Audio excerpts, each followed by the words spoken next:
La lectura bíblica hoy está en Apocalipsis capítulo 2, 18 al 29. La palabra de Dios dice así: Escribe al ángel de la iglesia de Tiatira. Esto dice el Hijo de Dios, el que tiene ojos que resplandecen como llamas de fuego y pies que parecen bronce al rojo vivo. Conozco tus obras, tu amor y tu fe, tu servicio, tu perseverancia, y sé que tus últimas obras son más abundantes que las primeras. Sin embargo, tengo en tu contra que toleras a Jezabel, esa mujer que dice ser profetisa. Con su enseñanza engaña a mis siervos, pues los induce a cometer inmoralidades sexuales y a comer alimentos sacrificados a los ídolos. Le he dado tiempo para que se arrepienta de su inmoralidad, pero no quiere hacerlo. Por eso la voy a postrar en un lecho de dolor, y a los que cometen adulterio con ella los haré sufrir terriblemente, a menos que se arrepientan de lo que aprendieron de ella. A los hijos de esa mujer los heriré de muerte, así sabrán todas las iglesias que yo soy el que escudriña la mente y el corazón, y a cada uno de ustedes lo trataré de acuerdo con sus obras. Ahora, al resto de los que están en Tiatira, es decir, a ustedes que no siguen esa enseñanza ni han aprendido los mal llamados profundos secretos de Satanás, les digo que ya no les impondré ninguna otra carga. Eso sí, retengan con firmeza lo que ya tienen hasta que yo venga. Al que salga vencedor y cumpla mi voluntad hasta el fin, le daré autoridad sobre las naciones, así como yo la he recibido de mi Padre, y él las gobernará con puño de hierro, las hará pedazos como a vasijas de barro. También le daré la estrella de la mañana. El que tenga oídos, que oiga lo que el Espíritu dice a las iglesias. El último libro de la Biblia, el libro de Apocalipsis, como ya lo hemos estado viendo, contiene en su inicio una serie de 7 cartas que el Señor Jesús le pidió al apóstol Juan que escribiera para las iglesias. Pero estas cartas no solo eran para esas 7 iglesias. El 7 era un número simbólico usado en Apocalipsis que significaba algo completo, totalidad. Por lo tanto, estas cartas eran para todas las iglesias de cualquier lugar y de cualquier época, incluso nuestra iglesia. Entonces, estas cartas que estamos leyendo aquí en Apocalipsis 2 y 3 son cartas de Jesús para ti, para la iglesia. Es muy importante que veas esto, porque es como si Él también te escribiera algo que es importante para ti. Cuando sabemos que estamos por recibir una carta del servicio postal, por ejemplo, o un correo electrónico, un email, que es importante, estamos muy atentos, prestamos mucha atención a la carta cuando llega, la leemos con atención porque es algo que es útil o importante para nosotros. Lo mismo aquí con estas cartas de Jesús para tu vida. Hoy vamos a la 4ª carta de Jesús a la iglesia de la ciudad de Tiatira y hoy veremos 3 cosas. Número 1, Jesús el Hijo de Dios. Número 2, el problema de la inconsistencia. Y número 3, firmes en Jesús. Veamos uno por uno. Primero, el Hijo de Dios. Cuando el Señor Jesús comienza esta carta, como en toda carta, cuando alguien escribe una carta, el autor primero se presenta a los destinatarios. Como cuando se anota en una carta, mi nombre es, o yo soy, o yo estoy haciendo esto, y así se presenta en la carta. Bueno, lo mismo el Señor Jesús, cuando Él les escribe esta carta a la ciudad de Tiatira, mira cómo se presenta Él. Jesús se presenta como el Hijo de Dios y el que tiene ojos que resplandecen como llamas de fuego y pies que parecen al bronce, al rojo vivo. ¿Por qué Jesús se presenta de esta manera? ¿Qué significa esta presentación? Bueno, cuando Jesús se presenta como el Hijo de Dios y como el que tiene ojos que resplandecen como llamas de fuego y pies que parecen bronce, al rojo vivo, el Señor Jesús está diciendo, yo soy el que tiene todo el poder, el que tiene toda la autoridad sobre el mundo en que vivimos y también sobre tu vida. Yo soy el Hijo de Dios. Esta manera de presentarse es una referencia al Salmo 2, donde cuando leemos este Salmo 2, en este Salmo se anuncia que Jesús es el Hijo de Dios y que el Hijo de Dios ha sido puesto sobre el trono real para ser el gobernante y el juez de todo el mundo. En otras palabras, Jesús aquí se presenta como el Rey del universo, el Rey de nuestra vida. Y la pregunta entonces puede ser, ¿es en realidad Jesús el Rey de tu vida? ¿Quién es Jesús para ti? Esa es la pregunta que debemos contestar hoy bien. Mira el Salmo 2, lo que se dice acerca de Jesús. El Salmo 2 es un salmo escrito por David y en este salmo se anuncia que Jesús es el Hijo de Dios y que Él ha sido puesto sobre el trono real para ser el gobernante y el juez de todo el mundo. Entonces, cuando leemos este salmo comienza al principio hablando de gente, de pueblos, de individuos, y así comienza el Salmo 2, gentes que no están de acuerdo con Dios, y leemos en el Salmo 2 cosas como muchos piensan mal contra Dios, o el mundo se rebela contra Dios, o muchos no quieren tener a un Dios como el Dios de sus vidas. Y así comienza el Salmo 2, 1 al 3. Lo leo, el Salmo 2, 1 al 3. Dice, ¿por qué se sublevan las naciones? Y en vano conspiran los pueblos. Los reyes de la tierra se rebelan, los gobernantes se confabulan contra el Señor y contra su ungido. Y dicen, hagamos pedazos sus cadenas, librémonos de su yugo. Pero lo que el Salmo 2 dice después, cuando seguimos leyendo este Salmo, es que a pesar de este descontento de la gente en relación a Dios, aún así dice el Salmo que Dios tiene el poder y que Dios está en control de todas las cosas, no solo del mundo en que vivimos, sino que Dios está en control de todas las cosas, también de tu vida. Es verdad que vivimos en un mundo confuso, en un mundo difícil, complicado, pero este salmo también dice que Dios tiene la solución a todos los problemas del mundo en que vivimos, a todos los problemas de la vida, y por eso la respuesta de Dios a todas estas gentes que menciona al principio del Salmo 2, ya cuando avanza el Salmo, en versículos 7 al 9, dice, yo proclamaré el decreto del Señor, tú eres mi hijo. Me ha dicho, hoy mismo te he engendrado, pídeme, y como herencia te entregaré las naciones, tuyos serán los confines de la tierra, las gobernarás con puño de hierro, las harás pedazos como a vasija de barro. Mira lo que se dice de Jesús aquí en este Salmo 2.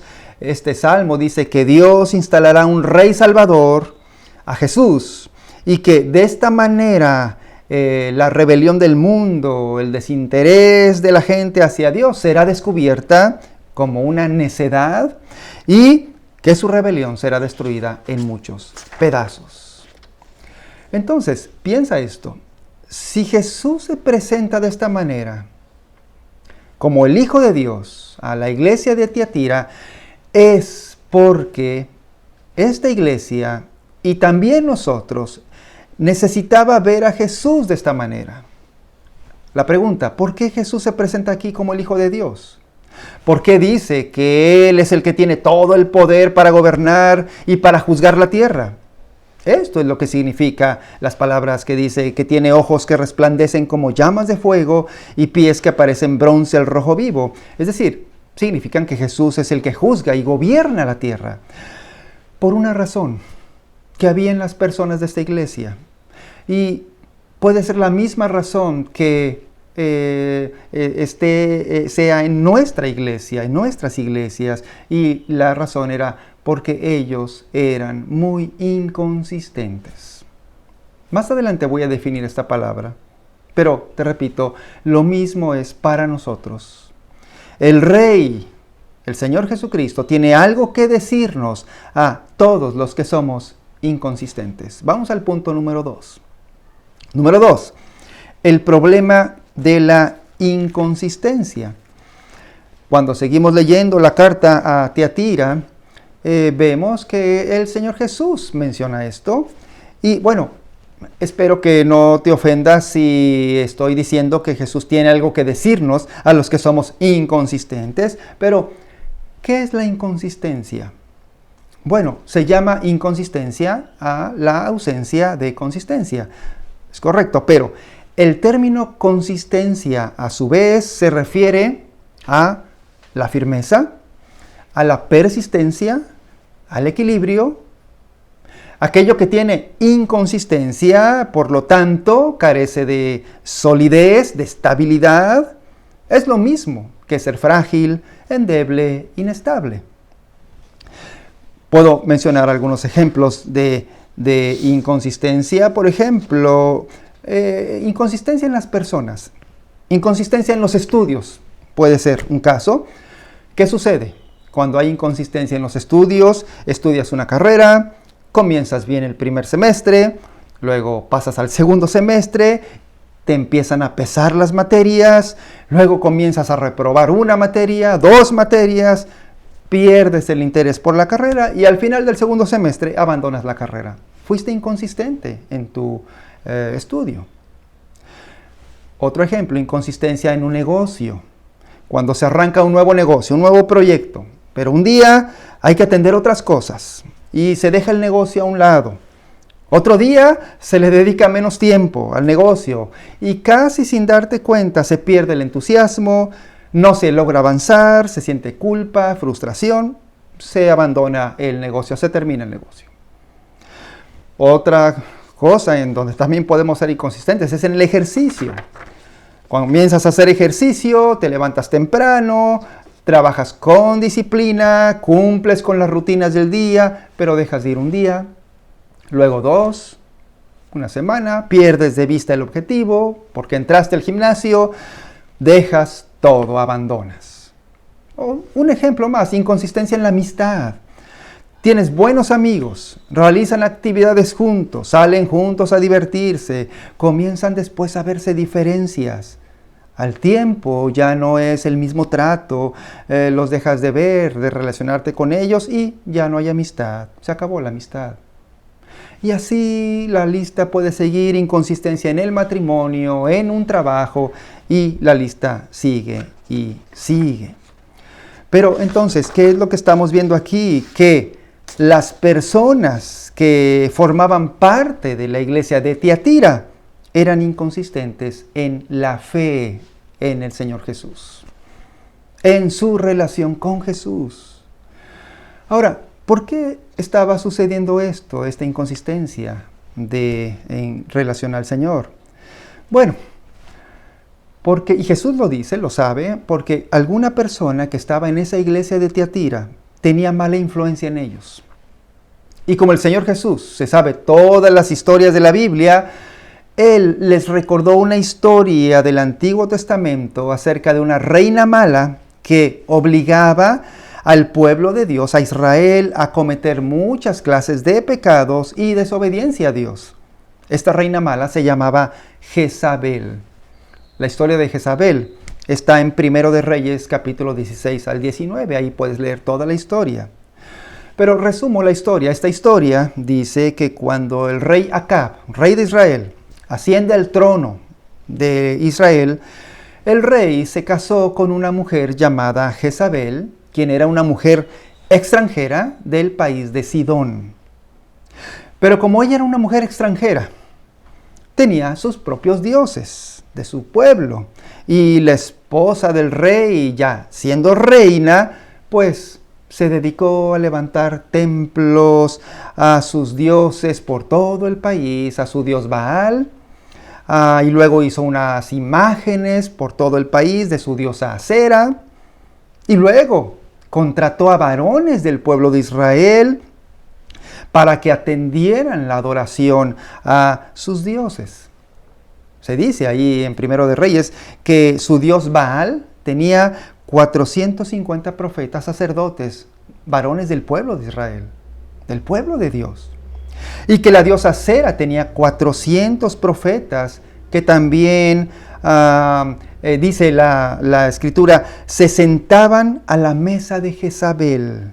Es decir, ella los alimentaba, ella los apoyaba, los sustentaba, los mantenía bien en su trabajo de servicio a los dioses de Jezabel.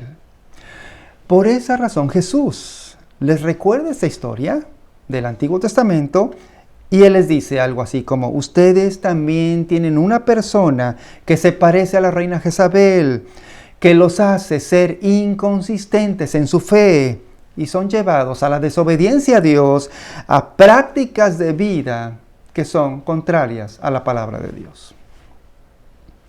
Este era el problema de los creyentes que pertenecían a la iglesia de Tiatira. Ellos eran inconsistentes en su fe, en su manera de vivir en relación a Dios, al Señor.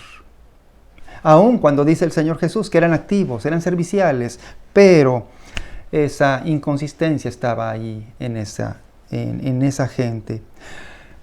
Siendo un poco más específico, la inconsistencia en la fe de Jesús es cuando tú dices que eres un creyente en Dios. Sí, yo creo en Dios, yo creo en Jesús, pero ves o recibes como normales prácticas de la gente que no tiene a Dios en su vida y prácticas que están en contra de la palabra de Dios. Hoy se da muchos piensan que la Biblia contiene puntos de vista anticuados en temas diversos como matrimonio, género, sexualidad y cosas así. Dicen, no, la Biblia es un libro antiguo que ya no tiene nada que decirlo al mundo moderno. Pero esto no es verdad. La Biblia aún es vigente en todos los temas de la vida humana. Nota aquí que el Señor Jesús menciona prácticas como inmoralidades sexuales o prácticas de adoración a ídolos y así está la lista que el Señor hace. Hoy en nuestro tiempo también cualquier cosa se puede convertir en un ídolo para tu vida si le das más importancia a esa cosa que a Dios. O si tú piensas que debes tener eso para ser feliz. Y puede ser algo bueno, una cosa buena como el dinero, tu trabajo, alguna persona. Puedes llegar a ser inconsistente en tu fe si amas más estas cosas más que al Señor Jesús. Por eso el Señor Jesús les da esta palabra de amonestación. Hay un autor, me gusta mucho seguirlo, se llama Bernd Poitras. Escribe algo que tiene que ver con esto y cito. Dice Poitras: todos estamos buscando liberarnos. En el fondo sabemos, aunque rara vez lo admitimos, que las cosas no están bien y que vivimos de manera enredada, distorsionada, empobrecida, frustrada. Deseamos alivio. Y si el camino en Cristo es tan doloroso, tan humillante, tan increíble, tan lento, bueno, tomaremos otras alternativas. Y las alternativas, por lo tanto, son maneras alternas de salvación de nuestra vida. Y estas alternativas son los ídolos. Cierro la cita. Te pregunto, ¿estás siendo inconsistente en tu fe en Cristo Jesús? ¿Qué podemos hacer para no serlo? ¿Para mantenernos firmes en Él, en la fe en Él? Vamos al punto número 3. En tercer lugar, firmes en Jesús. O también, la pregunta, ¿cómo puedo ser consistente con Jesús, firme en Jesús? Muchos creen que el Dios de la Biblia es un Dios enojado, es un Dios de juicio, que anda como policía, pero aquí vemos a Jesús dando una oportunidad a la gente de esta iglesia de Tiatira. Mira sus palabras en el versículo 21. Le he dado tiempo para que se arrepienta de su inmoralidad. Es decir, le doy tiempo, le doy una oportunidad, lo mismo a nosotros. ¿Y qué es lo que pide el Señor Jesús aquí? Bueno, otra vez, como en todas las demás cartas, solamente 2 cosas, solo 2 instrucciones. Es decir, sigue las instrucciones de Jesús. Y recuerda que esta carta también es para ti y para mí si es que estamos siendo inconsistentes. Las 2 cosas son, número 1, arrepiéntete. Es muy interesante que Jesús en todas sus cartas, excepto en la carta anterior a Esmirna, cuando Jesús ve el problema que había, lo primero que dice es arrepiéntete. Y por eso, como Jesús lo repite, te repito también lo que significa arrepentirte. ¿Qué es arrepentirse? La palabra arrepentirse no es una mala palabra, como se piensa, como muchos la ven, sino al contrario, es algo bueno para ti. El arrepentimiento es la manera en que podemos seguir caminando con Jesús. Es la mejor señal que significa que vamos bien con Jesús cuando nos arrepentimos. El arrepentimiento no es algo amargo, no es algo doloroso, sino que al final es algo dulce. ¿Por qué?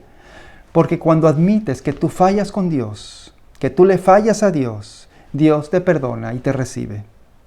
Entonces, arrepentirse es cambia tu manera de pensar, pide perdón a Dios y Él te perdona y te recibe porque Él te ama.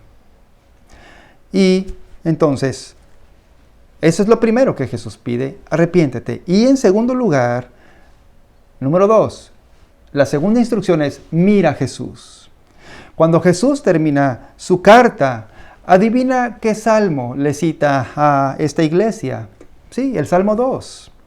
Porque al final de la carta Jesús dice en Apocalipsis 2, 26 al 27, al que salga vencedor y cumpla mi voluntad hasta el fin, le daré autoridad sobre las naciones, así como yo la he recibido de mi Padre, y Él las gobernará con puño de hierro, las hará pedazos como a vasijas de barro. Este Salmo 2, como te dije al principio, trata acerca de que un día Dios instalará un rey, al Salvador, Cristo Jesús, para mostrar su poder gobernando con puño de hierro a todas las naciones. Y cuando seguimos leyendo el Salmo 2, al final del Salmo, que es un salmo corto, al final el Salmo termina así, de la siguiente manera. Ustedes los reyes, sean prudentes, déjense enseñar, gobernantes de la tierra, sirvan al Señor con temor. Con temblor ríndanle alabanza, bésenle los pies, no sea que se enoje y sean ustedes destruidos en el camino, pues su ira se inflama de repente. Estas mismas palabras del Salmo 2 son para ti también y para mí. Sé prudente, dice el Salmo, déjate enseñar por Jesús. Sirve al Señor con temor, ríndele alabanza y dice, bésale los pies, como diciendo, Él es el Rey que gobierna y que dirija tu vida. Mira entonces cómo se presenta a Jesús aquí en este salmo, como para que en verdad seamos más firmes, seamos consistentes en nuestra fe en el Señor Jesucristo. Y también el Rey Salvador te hace ser consistente en todas las demás cosas que te comenté hace un momento, en tu vida familiar, en tu matrimonio, en tus estudios, en todas las cosas, te enseña a ser firme el Señor Jesucristo.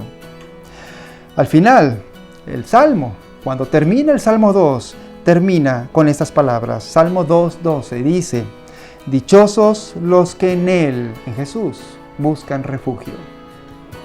¿Dónde estás buscando hoy tu felicidad, tu refugio, tu esperanza?